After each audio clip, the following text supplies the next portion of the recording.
Praise the lord. ప్రకటన గ్రంథం 3వ అధ్యాయం 16వ వచనం. నీ వెచ్చగానైనను చల్లగానైనను ఉండక నులివెచ్చగా ఉన్నావు గనుక నేను నిన్ను నా నోటి నుండి ఉమ్మివేయ ఉద్దేశించి ఉన్నాను. నులివెచ్చని స్థితి అంటే అటు చల్లగా కాదు, వెచ్చగాను కాదు.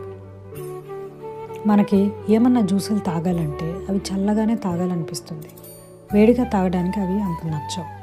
అలానే మనకి టీ తాగాలి అంటే వేడిగా తాగాలనిపిస్తుంది, కానీ చల్లగా తాగాలని అనుకోము.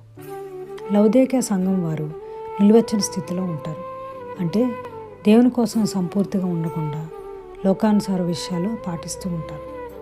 అమెరికాలో వాషింగ్టన్ అనే రాష్ట్రంలో మౌంట్ సెయింట్ హెలెన్ అని ఒక పర్వతం ఉంటుంది.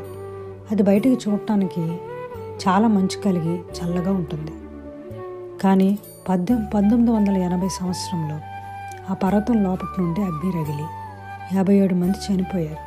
200 గృహాలు, 47 వంతెనలు, 298 కిలోమీటర్ల వరకు ప్రదేశం అంతా నాశనం అయిపోయింది. మన బయటికి ఎంత మంచి క్రైస్తవుల్లా కనిపించినా మన లోపల లోకానుసారమైన విషయాలు కలిగి ఉంటే ఏదో ఒక రోజు అది నాశనానికి దారి తీస్తుంది. యేసుకి మనం దూరం అవుతాం. ఆమేన్.